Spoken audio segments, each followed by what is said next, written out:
पिछले 1 डेढ़ साल में वियतनाम को लेके काफ़ी क्यूरियोसिटी जागी है इंडियन टूरिस्ट के मन में। अगर आप भी उन टूरिस्ट में से एक हैं तो ये वीडियो मैं बना रहा हूँ आपके लिए।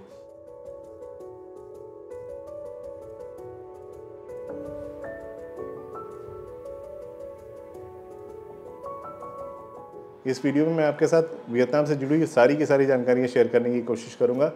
जैसे कि आपको वियतनाम कब जाना चाहिए, कितने दिन के लिए जाना चाहिए, कैसे जा सकते हैं, वीज़ा कैसे मिलता है, सिम कार्ड कहाँ से ले सकते हैं, करेंसी कौन सी चलती है, कौन सा बेस्ट तरीका हो सकता है वहाँ की वियतनामीज़ डोंग को यूज़ करने का, आइटनरी आपके ट्रिप की क्या होनी चाहिए और कितना खर्चा आपका होने वाला है।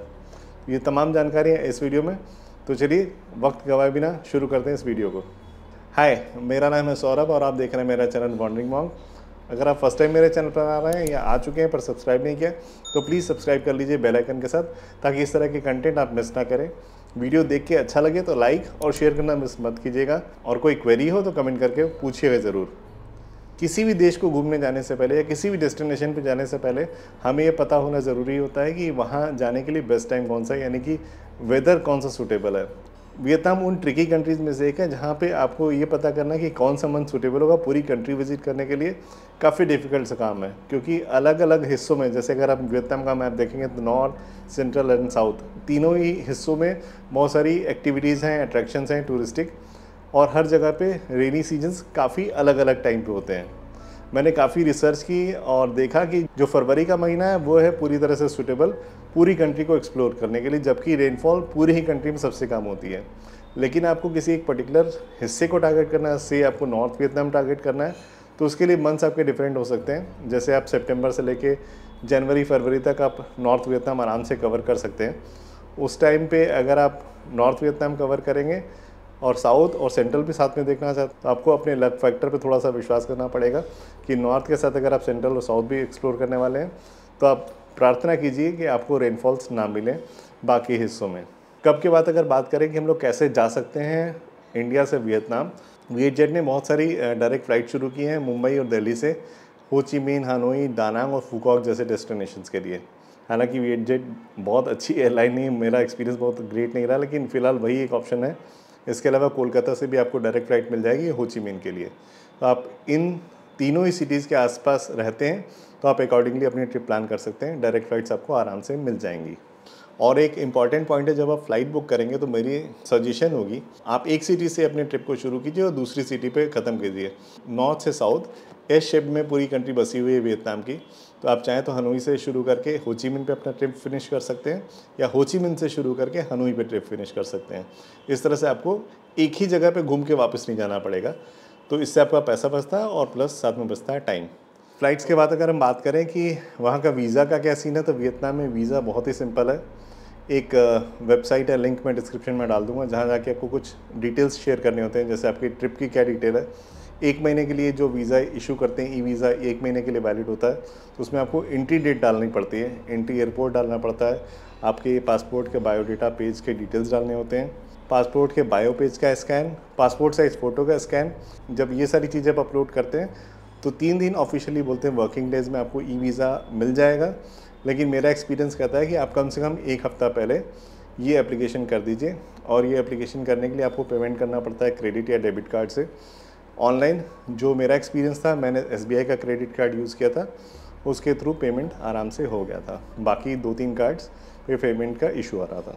वीज़ा आपका आ गया। वीज़ा के बाद हम लोग बात करते हैं कि आपका जो ट्रैवल इंश्योरेंस है वो फ़िलहाल $10,000 कवरेज वाला मैंडेटरी है वियतनाम ट्रैवल के लिए। मुझसे बहुत सारे लोग अलग अलग माध्यमों से सवाल पूछते हैं कि क्या मुझे ट्रैवल इंश्योरेंस लेना चाहिए, नहीं लेना चाहिए। जहाँ पर मैंडेटरी नहीं भी है वहाँ पर भी मैं लोगों को सजेस्ट करता हूँ, हाईली रिकमेंडेड है। अगर आप इंडिया के बाहर जा रहे हैं तो आप ट्रैवल इंश्योरेंस लेके ही जाइए। जितना आप खर्चा करके जा रहे हैं उसके सामने जो ट्रैवल इंश्योरेंस का कॉस्ट है बहुत ही छोटा सा होता है, आपको बिल्कुल भी चुभेगा नहीं, और जो कवरेज वो प्रोवाइड करता है अनपैरेलल है। Travel insurance is a must, भले ही वो कंट्री आपको मैंडेट कर रही हो या ना कर रही हो। आपने वीज़ा ले लिया, आपका फ़्लाइट टिकट का इंतज़ाम हो गया। अब आप सोच रहे होंगे कि कितने दिन में आप वियतनाम एक्सप्लोर कर सकते हैं। वियतनाम बहुत बड़ी कंट्री है इन टर्म्स ऑफ अट्रैक्शंस, तो आपको बहुत अच्छे से प्लान करने की ज़रूरत है। अगर आप पूरी कंट्री का एक बेसिक फील लेना चाहते हैं, एक रफ़ एक्सप्लोरेशन चाहते हैं, तो मेरे हिसाब से कम आपको 10 दिन वियतनाम में बिताना चाहिए। मैंने 8 दिन बिताए थे, फिर भी बहुत सारी चीज़ें अनटच्ड रह गई थी और काफ़ी भागू भागा हुआ था। तो 8 दिन मेरे हिसाब से कम पड़े थे मुझे। तो आप 10 दिन मान के चलिए कि 10 दिन आपको वियतनाम में बिताना चाहिए, जिससे आप वियतनाम को ठीक ठाक से एक्सप्लोर कर पाएंगे। वियतनाम पहुंचने के बाद 2 चीज़ों की आज की डेट में सबसे ज़्यादा ज़रूरत होती है, वो होती है वहाँ की लोकल करेंसी। वियतनाम के केस में Vietnamese Dong. Vietnamese Dong versus INR का क्या रेट है आज का, वो आपको स्क्रीन पे लिखा हुआ मिल जाएगा। वियतनामीज़ डोंग हासिल करने के 2 तरीके हैं। एक तो आप इंडिया से कुछ अपने आईएनआर को यूएसडी में कन्वर्ट करा लीजिए, क्योंकि यूएस डॉलर के रेट वर्ल्ड वाइड सबसे अच्छे मिलते हैं। और दूसरा तरीका है, आप अपने साथ नियो जैसा एक इंटरनेशनल डेबिट कार्ड लेके जाइए, जिसमें कोई भी मार्कअप चार्ज नहीं लगता है। जो एटीएम विड्रॉल चार्जेस हैं, फर्स्ट चार्ज जो होता है 1 मंथ का, वो भी रिवर्स हो जाता है। मैंने पूरी ट्रिप के दौरान नियो का डेबिट कार्ड कई बार यूज़ किया और मुझे कहीं पे भी कोई दिक्कत नहीं आई। विड्रॉल के साथ साथ आप जहाँ पर भी स्वैपिंग मशीन है, वहाँ पे आप नियो का कार्ड तो यूज़ कर ही सकते हैं। अगर आपके पास नियो का कार्ड नहीं है तो उसके लिए मैं लिंक डिस्क्रिप्शन में डाल रहा हूँ, वहाँ पे जाके आप अप्लाई कर सकते हैं नियो का नया डेबिट कार्ड बनवाने के लिए। तो मेरे हिसाब से नियो बेस्ट बेट है, सेफेस्ट बेट है। अगर आप कैश कैरी करने के लिए कंफर्टेबल है तो डेफिनेटली आप यूएस डॉलर ले जाके कन्वर्ट कर सकते हैं। लेकिन हाँ, आप एयरपोर्ट पे कन्वर्ट मत कीजिएगा, रेट्स आपको बहुत ही ख़राब से मिलते हैं। आप बाहर निकालिए एयरपोर्ट से, सिटी में जाइए, वहाँ पे कन्वर्ट कीजिए। और आज की डेटा एज में जो सबसे ज़्यादा ज़रूरी है वो है सिम कार्ड। आप चाहें तो यहाँ से अपना रोमिंग जो है जियो का, एयरटेल का या वोडाफोन का या एमटीएनएल बीएसएनएल का एक्टिवेट करवा के जा सकते हैं, पर वो काफ़ी कॉस्टली पड़ता है। 10 दिन का कॉस्ट कुछ 3500-3600 रुपये के आसपास है। और वियतनाम में जाके अगर आप सिम कार्ड खरीदेंगे, एयरपोर्ट से नहीं, एयरपोर्ट पे महंगा मिलता है, लगभग 1000 रुपये के आसपास पड़ेगा। अगर आप बाहर से खरीदेंगे तो 400-500 में आपको 4-4.5 GB डेटा वाला सिम कार्ड मिल जाता है, जो कि सफिशिएंट होता है, क्योंकि होटल्स में तो आपको वाईफाई मिल ही जाएगा। वियतनाम में गेटिंग अराउंड को आप 2 तरीके से डिवाइड कर सकते हैं। एक प्लानिंग होगी आपकी इंटरसिटी ट्रांसपोर्ट की, यानी कि आपको हनोई से दानांग, दानांग से हो ची मिन्ह कैसे जाना है। दूसरी होगी हनोई के अंदर अंदर आपको कैसे घूमना है। तो दोनों चीज़ों को मैं अलग अलग करके बता रहा हूँ। तो अगर हम बात करें getting around in the country, अगर हम इंटरसिटी ट्रैवल की बात करें तो आपको हनोई से दानांग जाना है, दानांग से दालात, दालात से हो ची मिन्ह। किसी भी इंटरसिटी ट्रैवल को करने के लिए बहुत सारे ऑप्शंस हैं, काफ़ी कन्वीनियंट ऑप्शंस भी हैं। अगर आपके पास टाइम ज़्यादा है, पैसा थोड़ा सा बचाना चाहते हैं, तो आप ट्रेन या बस ले सकते हैं। अगर आप पहले से बुक कर रहे हैं तो फ़्लाइट भी आपको मोर और लेस सेम प्राइस में मिल जाती है। और टाइम कब लगता है, तो जैसे आपको हनोई से दानांग जाना है या दानांग से हो ची मिन्ह जाना है, किसी भी सिटी को कवर करने के लिए फ़्लाइट मोस्ट कन्वीनियंट ऑप्शन है। अगर आप कंट्री को एक्सप्लोर करना चाहते हैं तो ट्रेन और बस का ऑप्शन तो आपके पास है ही।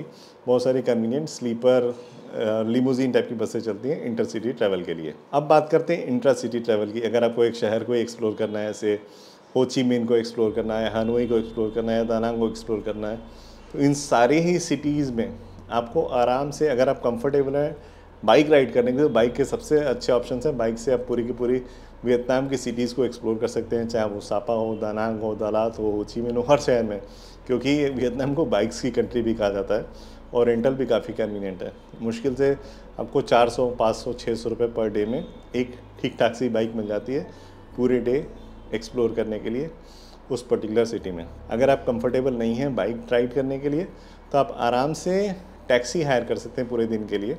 वो भी आपको 2500, 3000, 4000 के बीच में, अलग अलग पोर्टल्स पे अलग अलग रेट्स हैं। जो रेलेवेंट लिंक्स हैं क्लूक से मैंने बुक की थी टैक्सी, वो मैं डिस्क्रिप्शन में डाल दूंगा, वहाँ से जाके आप चाहें तो बुक कर सकते हैं। जो इंडिया में जैसे ऊबर ओला है, उसी तरह से वियतनाम में ग्रैब ऐप, पूरे साउथ ईस्ट एशिया में ग्रैब ऐप काफ़ी चलता है, जिसके थ्रू आप टैक्सी बुक कर सकते हैं। जो कर्ब साइड से जो टैक्सी बुक करते हैं उसके मुकाबले ग्रैब काफ़ी सस्ती पड़ती है। एयरपोर्ट से आने जाने के लिए आप क्लूक की टैक्सी यूज़ कर सकते हैं।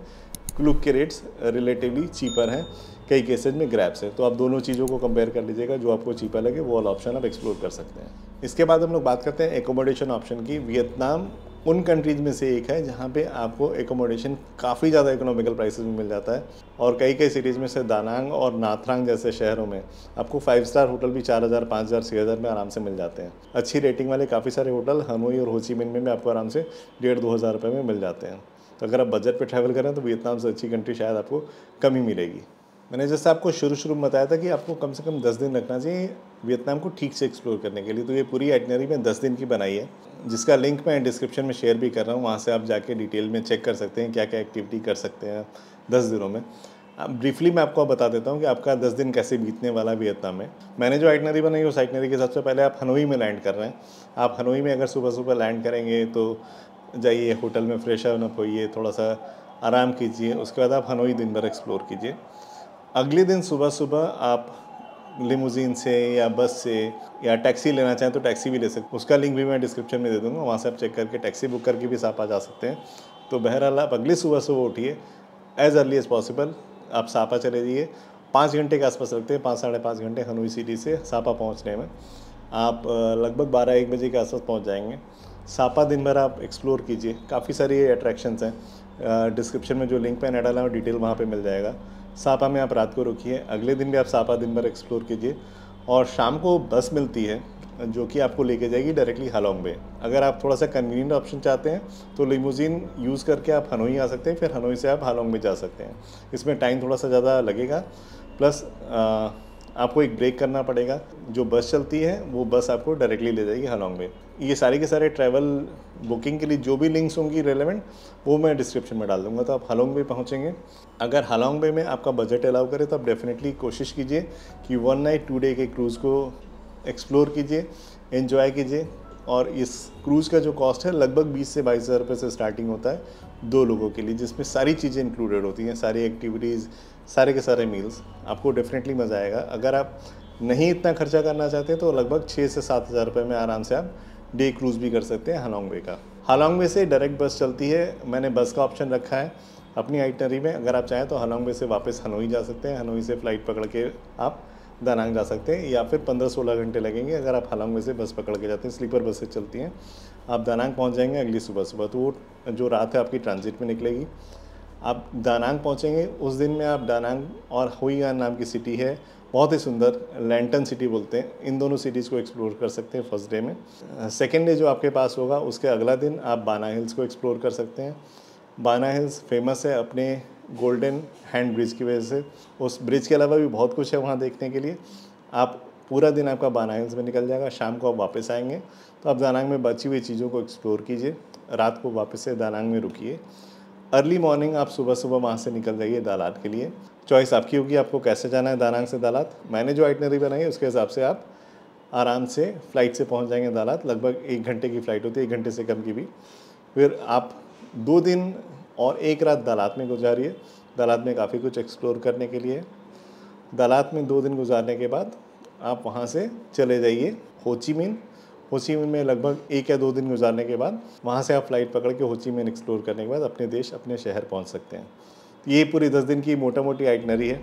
इस आइटनरी में अगर कुछ आपको ऐड सब्ट्रैक्ट करना है, किसी जगह पे ज़्यादा फोकस करना है, कहीं पे कम करना है, आप अपने डेज़ को अपने हिसाब से एडजस्ट कर सकते हैं। मैंने बहुत ज़्यादा भागो भागो वाली आइटनरी नहीं बनाई है, आपके पास सफिशिएंट टाइम होगा रिलैक्स होके वियतनाम को एक्सप्लोर करने का। इसके बाद हम लोग बात करते हैं सबसे इंपॉर्टेंट पॉइंट का कि आपका खर्चा कितना होने वाला है, यानी कि आपको कितना बजट रखना चाहिए। ये सारे के सारे बजट जो मैंने रखे हैं ये मैंने हाइयर साइड पर रखे हैं, मैंने इंटरनल भी फ़्लाइट्स रखी हैं।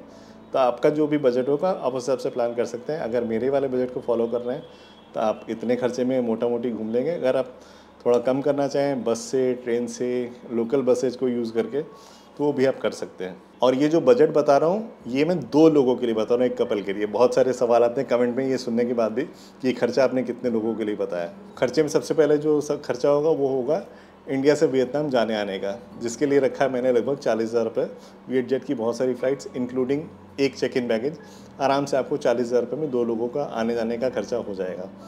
इसके बाद अगर हम लोग बात करें वीज़ा की, तो वीज़ा लगभग 4 से 5 हज़ार रुपये के बीच में आता है। फिर ट्रैवल इंश्योरेंस की बात करें तो ट्रैवल इंश्योरेंस आपका बैठेगा लगभग 1,000 रुपये का। वीज़ा और ट्रैवल इंश्योरेंस के बाद अगर हम लोग बात करें इंटरनल जो मूवमेंट है आपका देश के अंदर, जो आप ट्रांसपोर्ट यूज़ कर रहे हैं, उस पर लगभग खर्चा हो रहा होगा आपका 21,000 रुपये। ये मैंने फ़्लाइट्स का खर्चा पकड़ा है, हनोई से दानांग, दानांग से दालात, दालात से हो ची मिन्ह। ये फ़्लाइट का खर्चा मोटा मोटी 21,000 रुपये 2 लोगों का होगा। इंटरनल सिटी ट्रांसफ़र की बात करें, जैसे आपकी बाइक का रेंटल हुआ, टैक्सी हुआ, ये लगभग 7,000 में आराम से आप मैनेज कर लेंगे। और होटल्स काफ़ी ज़्यादा इकोनॉमिकल है, जैसा मैंने आपको बताया हुआ था। और 10 में से 8 रात आप होटल में रुक रहे होंगे, जो मेरी आइटनरी है उसके हिसाब से आप अपना कैलकुलेशन अपने हिसाब से कर लीजिएगा अगर आप ज़्यादा रात होटल में रुकने वाले हैं तो। मैंने 20,000 रुपये रखा है 8 रातों के लिए होटल्स के लिए। और अगर हम बात करें फूड की, तो फूड के केस में मैंने ये एज्यूम किया है होटल स्टे के साथ आपका ब्रेकफास्ट होगा तो आपको 2 मील लेने होंगे। लगभग 2,000 रुपये पर डे में 2 लोग आराम से खाना खा सकते हैं वियतनाम में। वेजिटेरियन हैं तो आप 2000 के काफ़ी करीब पहुंच रहे होंगे। अगर आप नॉन वेजिटेरियन स्ट्रीट फूड्स खा सकते हैं तो काफ़ी कम में आप आराम से मैनेज कर लेंगे खाने को वियतनाम में। अब एक इम्पॉर्टेंट खर्चा जो अक्सर मिस हो जाया करता है वो है एक्टिविटीज़ एंड अट्रैक्शंस की, जिसके लिए मैंने रखे हैं 20,000 रुपये 2 लोगों के लिए, जिसमें आपका सापा में जो फांसीपान माउंटेन पे जाने आने का खर्चा होता है, इसके अलावा बाना हिल्स जाने आने का जो खर्चा होता है, जो वहाँ की एंट्रेंस टिकट्स हैं वो इंक्लूडेड, और उसके अलावा बहुत छोटे छोटे अट्रैक्शंस एंड एक्टिविटीज़ हैं जो मैंने इसके अंदर कवर करने की कोशिश की है। और एक मोटा खर्चा है वियतनाम में, वो है हलोंग बे का। हलोंग बे के लिए मैंने अलग से 25,000 रुपये रखे हैं अगर आप नाइट क्रूज़ ले रहे हैं तो। अगर नाइट क्रूज़ नहीं ले रहे हैं तो आपका वहाँ पे कम से कम 15 से 17,000 रुपये बच सकता है अगर आप डे क्रूज़ ले रहे हैं तो, जिसका खर्चा 7 से 8,000 रुपये होगा। और एक छोटा सा खर्चा है 500 रुपये का सिम कार्ड का, बहुत ज़रूरी है आज की डेट में अगर आप ट्रैवल कर रहे हैं तो इन सारे खर्चों को अगर जोड़ा जाए तो लगभग 1.5 लाख रुपये लगेंगे 2 लोगों के वियतनाम के 10 दिन के ट्रिप पे। आपको लग रहा होगा काफ़ी ज़्यादा है, मैंने डेफिनेटली इसको काफ़ी ऊपर ही रखा है क्योंकि आराम से आप इसके अंदर कवर कर पाएँ। कभी होता क्या है कि आप अंडर बजट कर लेते हैं तो आपके खर्चे ज़्यादा होते हैं तो आप परेशान होने लगते हैं। अगर आप बजट ऊपर रखेंगे, खर्चा कम होगा तो आपको खुशी होगी। अगर आप दिन अपना कम करेंगे ट्रैवल का तो आराम से आपका कॉस्ट और कम हो जाएगा, या कुछ 1-2 डेस्टिनेशंस कम करेंगे तो आपका कॉस्ट कम हो जाएगा। उम्मीद करता हूँ कि आपको ये पूरा वीडियो पसंद आया हो। बजट, आइटनरी, ये सारी जो चीज़ें मैंने शेयर की इस वीडियो में, काफ़ी लोगों की काफ़ी दिनों से डिमांड थी कि मैं अपना ये बजट और आइटनरी शेयर करूँ। डिटेल में जानना है तो प्लेलिस्ट आपको स्क्रीन के कॉर्नर पे और डिस्क्रिप्शन में मिल जाएगा। मैं आप लोगों के साथ जल्दी एक नया वीडियो लेके आऊँगा। जब तक लेके आता हूँ तब तक अपना ख्याल रखिए, खुश रहिए, मुस्कुराते रहिए, स्वस्थ रहिए। Bye bye and take care.